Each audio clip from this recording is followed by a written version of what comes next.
The four Swiss mountain and cattle dog breeds, the Great Swiss Mountain Dog, the Appenzell Cattle Dog, the Entelbuch Cattle Dog and the Bernese Mountain Dog, are currently gaining in popularity outside Switzerland.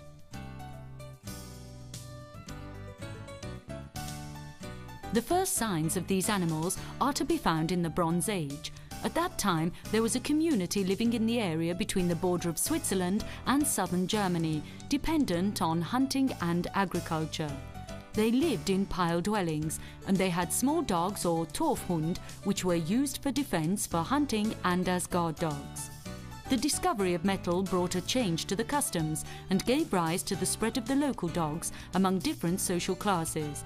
Big dogs were used by farmers to guard their livestock and for defense, while the nobles preferred fighting dogs, which were used to working in a pack. The bones of some tall dogs of 55 to 65 centimeters were discovered in the fort of Hunenberg, 600 to 500 BC, and the remains of 300 dogs between 30 to 65 centimeters tall were found in Manching, southern Germany. Probably one of the factors that caused the spread of these dogs was the climate. The little mountain dog, or Sennenhund, has a lively and intelligent character and is common in the Alps, with their hard-working conditions. This dog was ideal for guarding the herds. The Appenzell Cattle Dog and the Entelbuch Cattle Dog both appear to have originated from these dogs. On the plains, however, the dogs were of a heavier build. They guarded the animals and the house and were used to pull machinery on the farms. The Bernese Mountain Dog, the Berner Sennenhund or Durbachler, and the Great Swiss Mountain Dog, the Grosse Schweizer Sennenhund, descend from these dogs.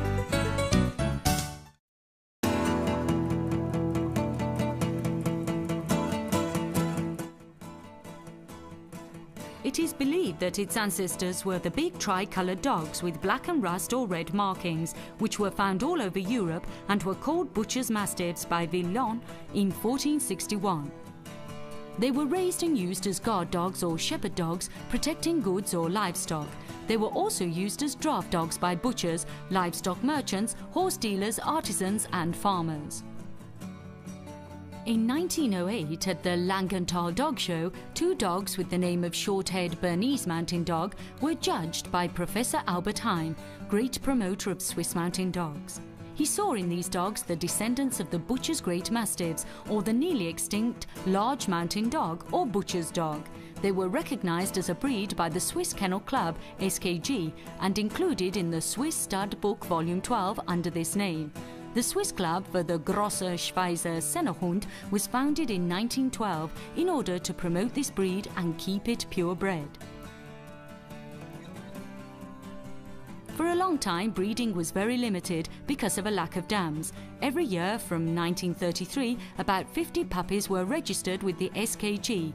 The first publication of the standard by the FCI dates to February 5, 1939. The qualities of the dog, which were used as draft dogs by the army during the Second World War, were finally noticed and helped boost its numbers. In 1945, over 100 puppies were listed in the SKG and there were over 400 dogs.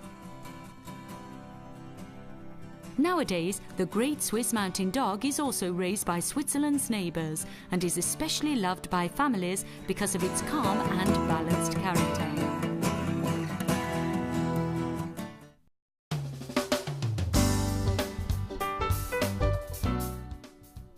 It is a very strong, sturdy, tri-coloured dog with a powerful skeleton and with a well-developed musculature.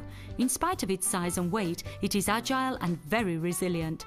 It is calm, alert, vigilant and fearless, depending on the situation, and very gentle and attached to its owners. The head is in harmony with the body, big and powerful, but not exaggerated. The males are heavier built than the females. The skull is wide and flat with a well-defined stop, the nose is black, the jaw strong with a complete scissor bite. The eyes are almond-shaped of average size, neither sunk nor bulging. The colour of the eyes ranges from hazel to brown and they have a lively, alert expression. The ears are of medium size, triangular and attached quite high. They hang flat at rest and are brought forward when the dog is alert. The neck is powerful and muscular with no ridges. The back is of average length, solid and straight, and the rump long and wide. It has a powerful chest which slopes to the elbows.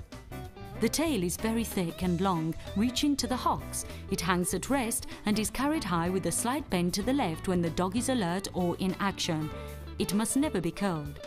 The front legs are parallel, the hind legs perpendicular as seen from behind. The dew claws must be removed. The thighs are long, wide and powerful. The toes are closed and the feet very round. The stride is long and regular with a good extension at the front and an energetic push at the back. The coat is double with a close top coat and a dense undercoat.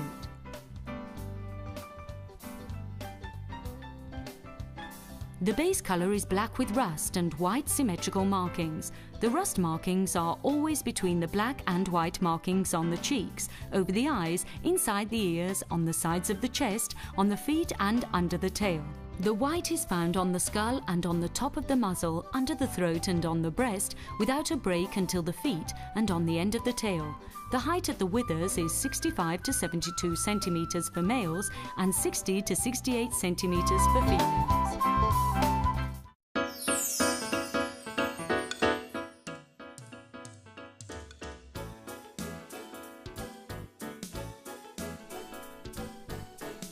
The Entelbucher is the smallest of the Swiss mountain and cattle dogs. The dog comes from Entelbuch, a valley in the cantons of Luzerne and Bern, and takes its name from the Entlen River, which flows there. The first description of the Entelbuch cattle dog is found in 1889, but it was a long time before the Appenzell cattle dog and the Entelbuch cattle dog became two separate breeds. In 1913, 4 examples of this small herding dog with congenital bobtail were exhibited at the dog show in Langenthal and presented to Professor Albert Hein, the great patron of the Swiss mountain and cattle dogs. On account of the judges' reports, they were entered into the Swiss Canine Stud Book, SHSB, as the 4th mountain and cattle dog breed. The first documented serious breeding was in 1926, the year in which the Swiss Club of the Entelbuch cattle dog was founded in St. Gallen. The standard was drawn up the following year. Breeding is still controlled by the club. Dogs with physical or character faults are excluded. Dogs can obtain a certificate from the veterinary clinics of Bern or Zurich after being x-rayed for coccyx dysplasia. It is bred in Switzerland in the canton of Bern, its native area. It is also bred and loved in Austria, Germany, Belgium and more recently in Italy. It is very sturdy and lively, only aggressive when the need arises and very attached to its owner. It is used less and less as a mountain cattle dog, but makes a very good guard dog and house protector. It is very adaptable and quick to learn, which thanks to its size makes it ideal for training. In Switzerland, some members of the club have achieved good results using the dogs with the blind, in defence, as a rescue dog in avalanches and disasters, and it has earned the nickname of police officer dog.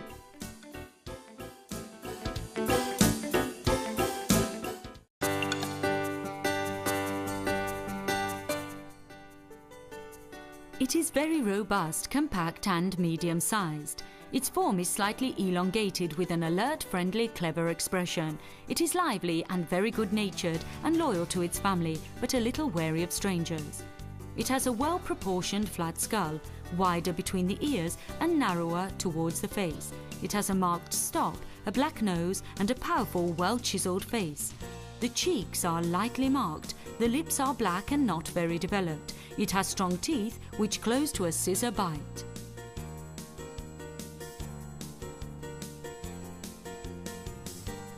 The eyes are round and very small, ranging from dark brown to hazel, and are bright and alert.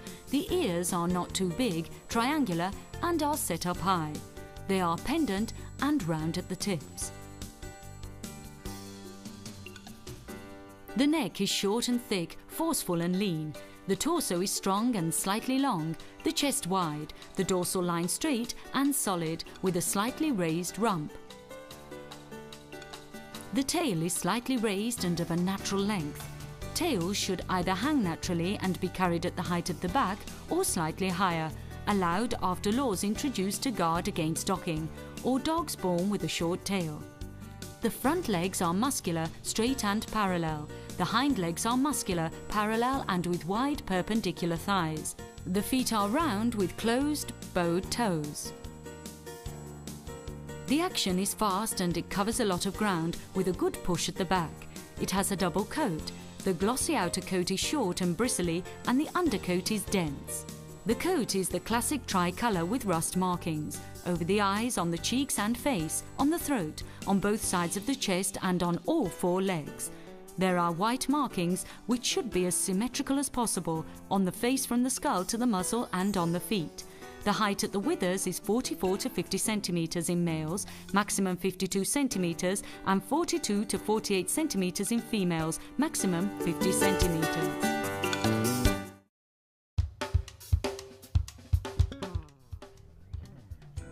There are two theories regarding the origins of the Appenzeller Sennenhund. In the first, the dog is thought to have descended from the Asian Mastiffs, which in turn descended from the wolf of Tibet, which was brought to Switzerland by the Romans.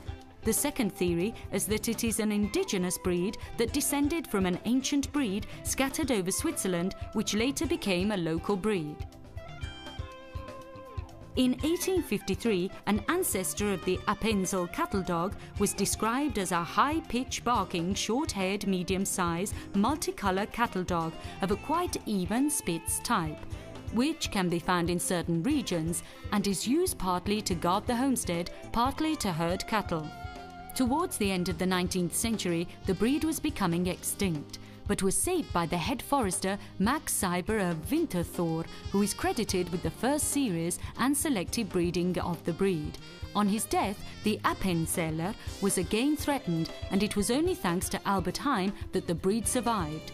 The Appenzeller Sennenhund Club was established in 1906, and 3 years later the dog was admitted in the Swiss Society as a newly introduced separate class of cattle dog. In 1914, Heim wrote the standard that is still used today. Described by one judge as the dog that speaks with its eyes, for the mischievous expression that characterises its look, the Appenzell cattle dog is a natural working dog. In Switzerland, it is used as a police dog, a rescue dog in avalanches and disasters, and for defence. As it has a natural instinct for life in a pack, it is well suited to family life. It is very difficult to have a private life, since the dog's only wish is to stay close to its master, and it is insistent in getting its own way. It lives quietly in the house, provided there are ample runs available outside. It is very easily trained. It has an exuberant and lively temperament when young, and reaching adulthood, it is calmer and more thoughtful. Games are a means for it to let off steam, and also the way to achieve a well-behaved dog. It is found throughout Switzerland and is currently being raised in Austria, France, Germany, Belgium, Denmark and in Italy since 1989.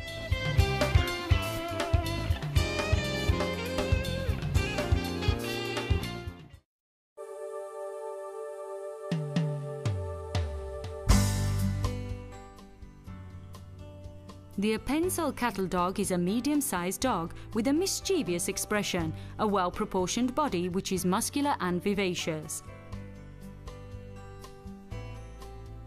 The eyes are quite small and almond-shaped, not protuberant, dark brown, lively and slightly slanted.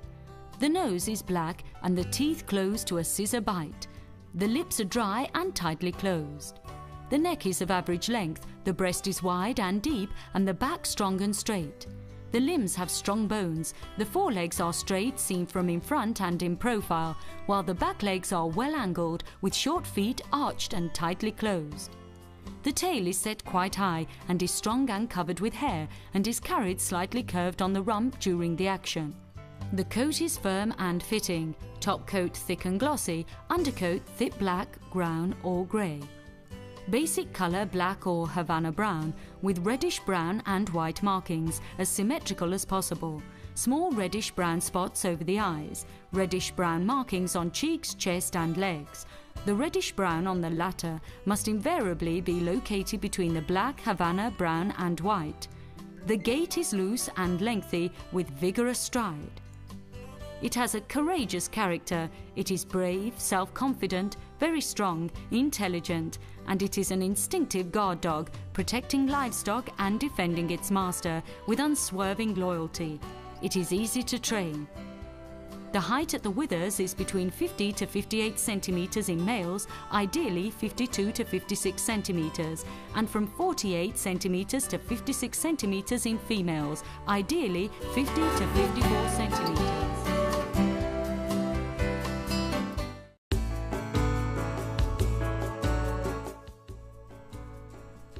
The Bernese has a long history in the pre-alpine regions and in the Midland areas around Bern, Canton of Bern, where it was used as a watchdog, cart dog or as a sheepdog. Originally it was called the Durbachler after the hamlet and the Inn of Durbach Hotel near Rigisberg in the Canton of Bern, where these long-haired tricoloured farm dogs were common. The Bernese mountain dog was first shown in the early 1900s, and in 1907 some breeders of the region of Burgdorf decided to begin pure breeding, and the Swiss Durbachler Club was founded, not without first writing the standard with the characteristics listed peculiar to this breed. Its numbers increased so much so that in 1910 the local farmers exhibited 107 dogs at the Burgdorf show. In 1914, Albert Heim, a noted breeder of Newfoundlands and respected judge in both Switzerland and abroad, said, "It seems to me that Bernese Mountain Dog is the most beautiful of all dogs, with its integral harmony of form and splendid mantle. In my mind, no other dog comes as close to the perfect domestic dog." Encouraged by Albert Heim, the breeders tried to set the standard for the Durbachler, now renamed the Bernese Mountain Dog. Year after year they improved the quality and the bloodline, arriving at the characteristic aspect of a farm dog, rustic and heavy. The character has remained the same. Jeremiah Gotthelf wrote in the first half of the 1800s, "We watched a large dog for a long time on the side of the mountain. It was in profile and as still as a rock. When the farmer Benz appeared over the hill, the dog became lively, barking and trotting down the slope, wagging its tail." The standard described it as a balanced dog, alert, vigilant and without fear of its surroundings. It is a good-natured and loyal dog towards its family, self-confident and calm with strangers, and has a good all-round temperament.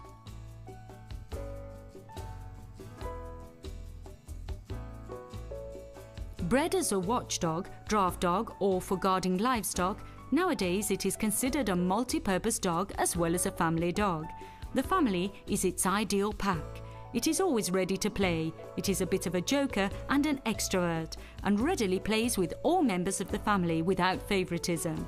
It is devoted to children, showing endless patience.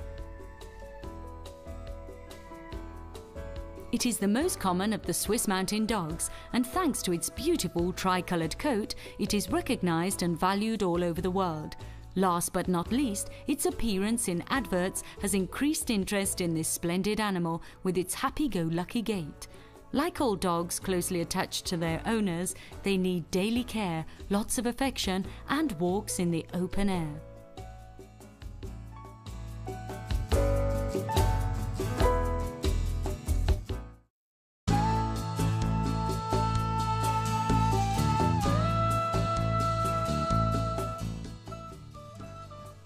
Physically, the Bernese Mountain Dog is a strong, powerful and well-proportioned dog, a little above average size. It has a powerful head, and the skull, seen from in front and in profile, is slightly rounded. The facial skull depression is marked, but not too much, with a slightly pronounced frontal groove. Its nose is black and it has a powerful muzzle, straight and of average length. The lips are not very developed, black and fit closely. The teeth are strong and close to form a scissor bite. The eyes are almond-shaped and dark brown. The ears are triangular, rounded off slightly towards the lower part and set high. The neck is vigorous, muscular and of average length. The trunk is powerful. The chest is wide-reaching to the height of the elbows and well developed. The back is solid and straight, and the lumbar region wide and robust. The croup slightly rounded off, and its abdomen is not retracted. It has a long tail, thickly covered in hair, and reaches to the hocks. The tail is carried low while at rest and a little higher when in action. The front legs are rather open, seen from the front, but straight and parallel. The The muscular shoulders are long, powerful and slanted, forming a slightly open angle. The pasterns are nearly vertical and solid. The feet are short and round with closed bowed toes. Seen from behind, the back limbs are straight and not too closed. The hocks and the feet are not open or closed, and the dew flaps must be cut. The thighs are rather long and in profile form a well-angled articulation, wide, powerful and muscular. The hocks are well-angled and strong. Sound and balanced movement in all gaits, covering a lot of ground. Free stride reaching well out in front with good drive from behind. At the trot, coming and going, legs moving forward in a straight line.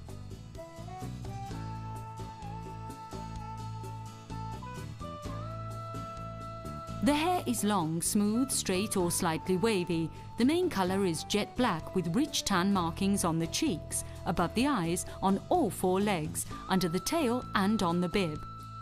There are clean white markings on the head, blaze extending towards the nose on both sides to a muzzle band. Moderately broad, unbroken white marking on throat and chest. White feet and white tip of tail are desirable. Small white patch on the nape of the neck or on the anus is tolerated.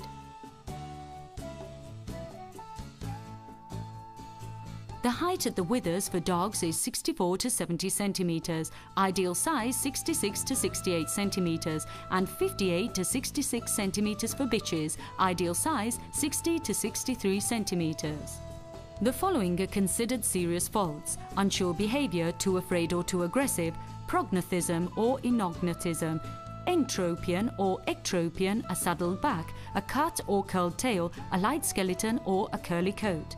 The following are considered atypical faults: an absence of white markings on the face, the strip of white too wide, white marks on the face that reach beyond the angle of the mouth towards the cheek, a white stain on the nape, white collar, white markings on the fetlocks, white covering the metacarpus and metatarsus, asymmetrical marks on the face, the neck or on the bib. Faults which cause disqualification: a split nose, blue eyes, short hair, which is not tri-coloured, or a base colour other than black.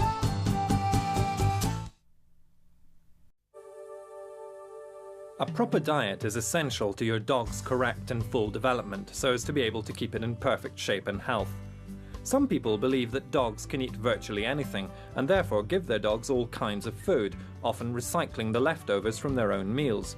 This is a serious mistake, since what may be digestible to us and a source of nourishing substances often cannot be digested by dogs or is unable to be metabolized. A final piece of advice: it sometimes happens that a dog loses its appetite and refuses food for 1 or even 2 days. This is a normal occurrence, and in these cases it is a good rule not to always leave a full bowl of food down for the dogs. Instead, the food should be removed after a short time. Present the bowl of food again at the following mealtime after having changed its contents. In the event of loss of appetite lasting for more than 2 days without the presence of side symptoms, or if it is accompanied from the outset by symptoms of general suffering or exhaustion, consult your vet immediately. It is very likely to be an ordinary ailment, but in this case it is not worth taking a risk, and it is better to seek reassurance from an expert. We will now begin with a brief description of a dog's digestive apparatus. As in all carnivores, the stomach is of large dimensions, whereas the intestine is relatively short. Initial digestion in the stomach takes from 3 to 8 hours. Then the food passes into the intestine, where the nourishing substances are assimilated, which are then transmitted to all the organs through the blood. The stomach's large capacity and the slow digestion process allow abundant meals to be eaten at fairly spaced out intervals. Naturally, to keep dogs in excellent health, it is necessary to provide them with all the elements that they require, that is, proteins, carbohydrates, fats, vitamins and minerals. When dogs were carnivorous predators, these elements were assimilated by dogs through the animals that they hunted, and which were generally herbivores. Afterwards, civilization has led it to feed differently, but it will always be necessary to provide dogs with the appropriate substances. Dogs produce energy from their diet, which is then used for the maintenance of vital functions and movement. The more active a dog is, the greater the energy intake it will require. Without going into detailed food studies that would require a specific treatise, we can simply say that dogs particularly require fats or lipids, both of animal and vegetable origin, and it is these which provide the necessary energy and which accumulate in the organism to provide possible energy reserves. The proteins that make up the large part of the animal's body are also essential. These are indispensable to the formation of all the tissues, especially muscles, and also constitute the basis of hormones and the blood. They therefore represent an irreplaceable element in a proper diet, even more so in puppies, which must build their bodies. Sources of protein are meat, cheese, eggs and fish, which are well digested by dogs, and also soybean flour, peanuts, legumes, which are however digested with more difficulty. An excess of proteins is harmful and can lead to various kinds of disorders, depending on the conditions. Carbohydrates are not essential to a dog's diet. They are, however, very useful at the end of pregnancy. Starch, which is the most important carbohydrate present in the diet, is poorly digested by dogs and needs to undergo preliminary treatment such as cooking, flaking, etc. This is why if you use pasta or rice as a food for your canine friend, it needs to be boiled for a long time to eliminate a large part of the starch present.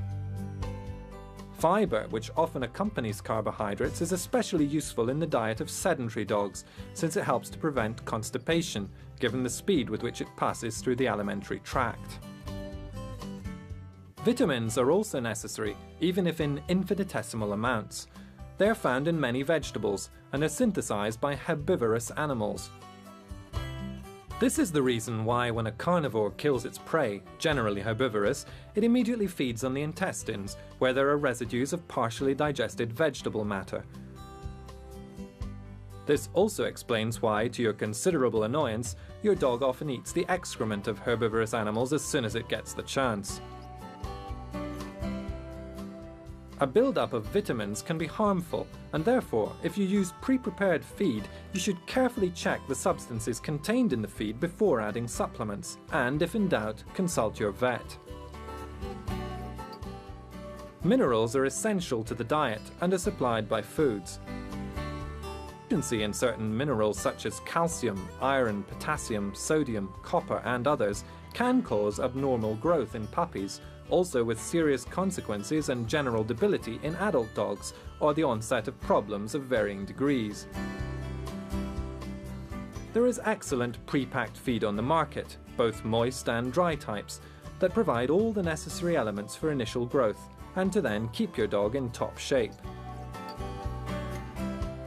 Even if you use pre-packed feed, you will, however, be able to give some fruit or other food which your dog will find tasty, taking care not to exaggerate and not to give harmful substances such as sweets, fried foods, rice dishes, fresh or soft doughy bread that are extremely harmful and which can also have very serious long-term consequences.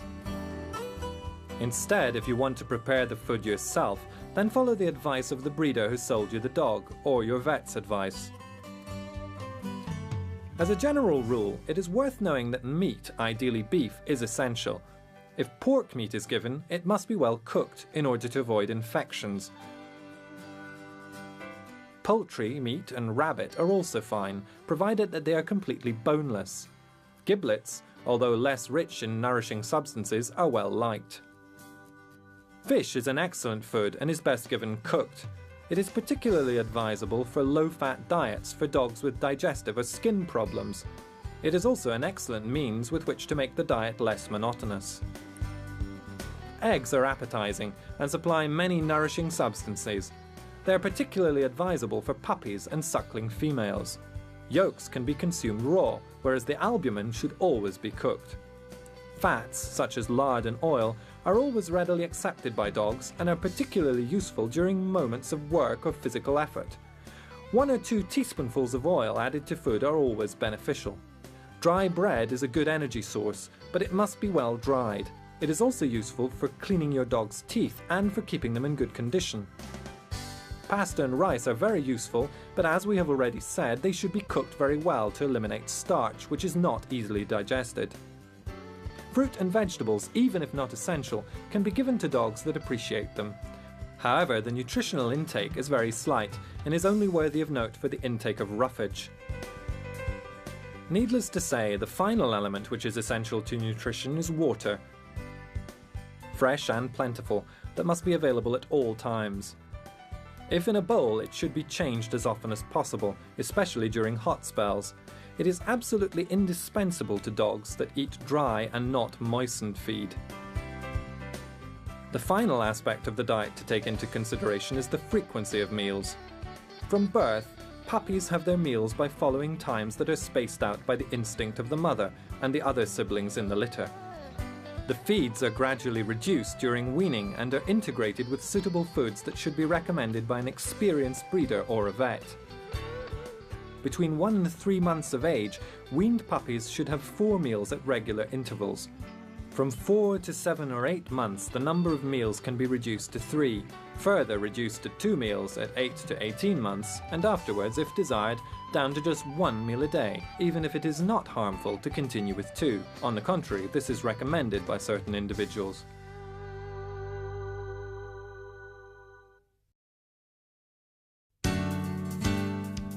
The decision to have a dog is an important one to make, which must be thought over carefully without ignoring some useful basic information. The vaccination prophylaxis must always be carried out with utmost care to try and protect not only the puppies but also adult dogs from the most common illnesses. Generally speaking, a puppy leaves the breeder after having been vaccinated at around 40 to 45 days with a triad vaccine against canine distemper, infectious hepatitis and parvovirus. A second quadrivalent vaccination, also including leptospirosis as well as the 3 ailments already mentioned, is generally carried out after 3 weeks.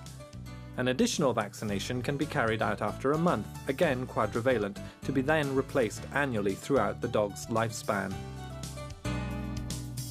A dog can be vaccinated only if it is in perfect health and thus also free from endoparasites. Appropriate antihelminthic treatment must be carried out normally twice a year.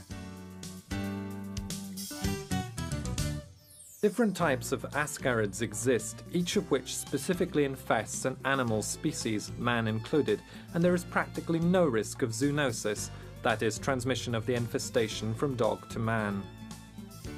It is important that dogs are also kept free from ectoparasites, that is, those that live on dogs such as fleas and mites, both of which are hematophages. Moreover, fleas act as an intermediate host for a type of taenia. Numerous specific products exist to free dogs from these annoying parasites, but one must not forget to also carry out appropriate disinfesting operations in the areas where dogs live. The arrival of spring exacerbates the problems caused by undesired guests, the mites that arrive along with the initial spring warmth. A run in the meadows through woods, perhaps near groups of farmhouses and farms where there is livestock, can result in our canine friend returning home with mites. Not necessarily, since some factors may exist which make a dog more or less susceptible, also depending on its general state of health, that can influence whether or not a dog will pick up these acari. They represent a grave danger to dogs because they transmit pyroplasmosis, a serious infection carried by protozoa of the Pyroplasma species that affects pets and also causes death if not discovered and treated in time. The symptoms in its acute form are represented by fever, also sthenic, asthenia, pallor of the apparent mucous membranes, and hyperchromia of the urine that can also become brown-black in colour. In advanced cases, jaundice and a comatose state which could possibly result in death. The mites suck blood for 2 or 3 weeks, and once having mated, the female then detaches itself from the animal and deposits the eggs a week later. The deposited larvae, recognizable by their reddish colour, are minute, like tiny beads. They also look for a host on which to climb, sucking blood for several days. They then detach themselves and after a few days change into octopede nymphs of bluish colour. They become adults towards August or September. With the arrival of autumn, the adults immediately upon hatching then lay dormant in cracks in the ground until the next spring. In general, the mites attach themselves to less thick skin such as ears, armpits, groin, between the digits of the paws. Therefore, as a precautionary measure, we should always examine our canine friends for signs of any undesired guests after a walk in the open. Correct dog hygiene starts with coat care. For most breeds, but not all, it is advisable to brush the coat almost daily in order to remove the hairs that have reached the end of their life cycle. The coat of many breeds requires specialized grooming, which is to be carried out several times a year. One must not generalize about the fact that a shiny coat is a sign of good health, since in some breeds it should have a tendency to be dull. Dogs must not be washed too often so as not to damage the protective function of the sebaceous glands. The skin in normal conditions should always look clean, without dandruff deposits or desquamations of any kind. Should cutaneous alterations appear, such as eczema, alopecia areas, i.e. hair loss and failure of hair regrowth, thickening or the appearance of abnormal pigmentation, consult your vet without delay. Cutaneous alterations due to mycosis or mange are spread by contagion, but only in the case of particularly debilitated animals and when one fails to observe the most basic hygienic rules. Claws must also be checked periodically. These are normally worn down in dogs that undergo normal physical activities, but it may be necessary to shorten them with the aid of a special tool. Oral hygiene should never be overlooked, and especially in miniature breeds, tartar removal is necessary from time to time because it can cause pyorrhea and bad breath. Certain bones are available on the market that, besides constituting a treat for our four-legged friend, act as a natural toothbrush. In puppies aged between 4 and 6 months, the deciduous dentition is gradually replaced by the permanent one. Regular inspections of the mouth are advisable during this period to check that everything is okay. The existence of cardiopulmonary filariasis, a serious disease caused by a nematode parasite, Dirofilaria immitis, or the blood and heart, has been known for several centuries, as has been known the important transmission mechanism of the disease by the mosquito for about a century. However, it is only in the last 20 years, due to the rapid diffusion of filariasis in dogs kept for company and work dogs, that research institutes, pharmaceutical companies and vets have paid increasing attention to the problem. It is therefore important that dog owners are also aware, even if in general terms, of the existence and phenomena of the parasitosis. The transmission of the disease occurs through the mosquito's sting, which takes up the filaria larvae by sucking blood from an infected subject to then inoculate them into another healthy dog. The high contagiousness of the parasitosis is therefore easily understandable, in addition to its seasonality, spring-summer. During a period of around 6 months, the larvae in the dog's blood grow into adult worms that are situated in the heart and pulmonary arteries. In turn, the adult filariae produce small larvae called microfilariae, which will live in the blood. The dogs most affected are obviously those that spend more or less long periods outside, hence gun dogs, work dogs, and those that sleep in the open. The damage induced by the presence of the filariae is of considerable seriousness for that which concerns the cardiocirculatory function, and initially shown as a tendency for dogs to tire easily and the presence of a cough or respiratory dysfunction. The vet giving treatment at this stage will perform different clinical and laboratory tests that will confirm the presence of the parasites. On the contrary, the damage caused by chronic cardiopulmonary filariasis is extremely serious. The alteration of the cardiocirculatory function is often accompanied by liver and kidney lesions and a state of generalized hypersensitivity in the whole organism. The prevention programs that have only been practicable for a few years thanks to the use of specific new drugs are simple to carry out and do not involve toxicity risks for dogs. After having carried out a test to ensure the absence of a previous infestation, the oral administration of a medicine once a month for the duration of the entire hot season will give dogs effective protection, also if they are stung by an infected mosquito.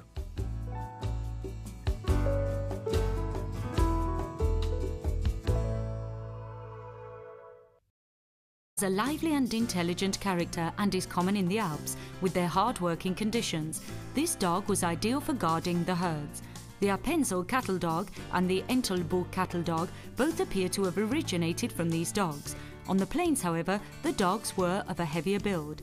They guarded the animals and the house and were used to pull machinery on the farms. The Bernese mountain dog, the Berner Sennenhund or Durbachler, and the Great Swiss mountain dog, the Grosse Schweizer Sennenhund, descend from these dogs.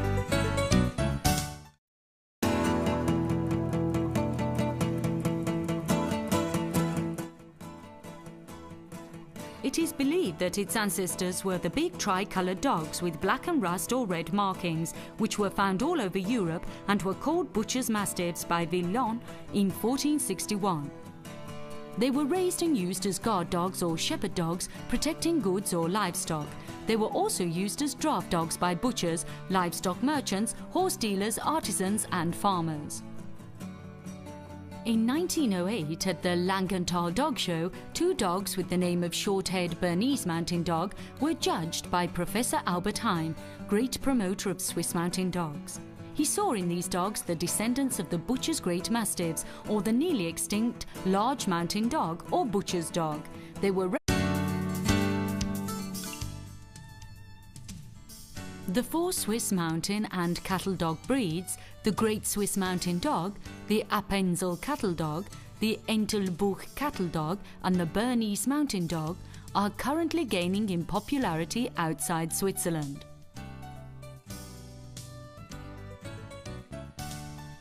The first signs of these animals are to be found in the Bronze Age.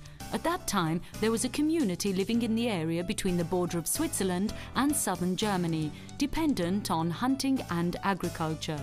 They lived in pile dwellings, and they had small dogs or Torfhund, which were used for defense, for hunting and as guard dogs. The discovery of metal brought a change to the customs and gave rise to the spread of the local dogs among different social classes. Big dogs were used by farmers to guard their livestock and for defense, while the nobles preferred fighting dogs, which were used to working in a pack. The bones of some tall dogs of 55 to 65 centimeters were discovered in the fort of Hunenberg, 600 to 500 BC, and the remains of 300 dogs between 30 to 65 centimeters tall were found in Manching, southern Germany. Probably one of the factors that caused the spread of these dogs was the climate. The little mountain dog or Sennenhund has recognized as a breed by the Swiss Kennel Club (SKG) and included in the Swiss Stud Book Volume 12 under this name. The Swiss Club for the Grosse Schweizer Sennenhund was founded in 1912 in order to promote this breed and keep it purebred. For a long time, breeding was very limited because of a lack of dams. Every year from 1933, about 50 puppies were registered with the SKG. The first publication of the standard by the FCI dates to February 5, 1939. The qualities of the dog, which were used as draft dogs by the army during the Second World War, were finally noticed and helped boost its numbers. In 1945, over 100 puppies were listed in the SKG and there were over 400 dogs. Nowadays, the Great Swiss Mountain Dog is also raised by Switzerland's neighbours and is especially loved by families because of its calm and balanced character.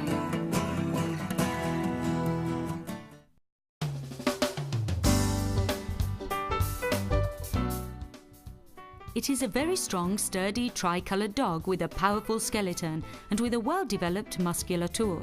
In spite of its size and weight, it is agile and very resilient. It is calm, alert, vigilant and fearless, depending on the situation, and very gentle and attached to its owners. The head is in harmony with the body, big and powerful, but not exaggerated. The males are heavier built than the females. The skull is wide and flat with a well-defined stop, the nose is black, the jaw strong with a complete scissor bite. The eyes are almond-shaped of average size, neither sunk nor bulging. The colour of the eyes ranges from hazel to brown and they have a lively, alert expression. The ears are of medium size, triangular and attached quite high. They hang flat at rest and are brought forward when the dog is alert. The neck is powerful and muscular with no ridges. The back is of average length, solid and straight, and the rump long and wide. It has a powerful chest which slopes to the elbows. The tail is very thick and long, reaching to the hocks. It hangs at rest and is carried high with a slight bend to the left when the dog is alert or in action. It must never be curled. The front legs are parallel, the hind legs perpendicular as seen from behind. The dew claws must be removed. The thighs are long, wide and powerful. The toes are closed and the feet very round. The stride is long and regular, with a good extension at the front and an energetic push at the back. The coat is double with a close top coat and a dense undercoat.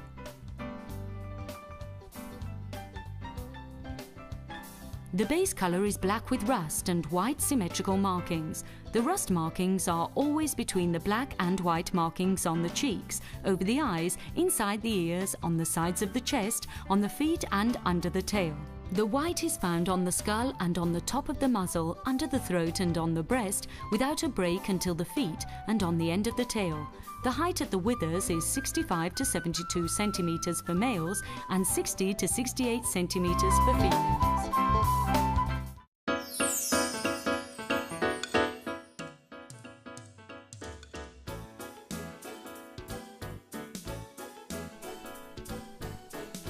The Entelbucher is the smallest of the Swiss mountain and cattle dogs. The dog comes from Entelbuch, a valley in the cantons of Luzerne and Bern, and takes its name from the Entlen River, which flows there.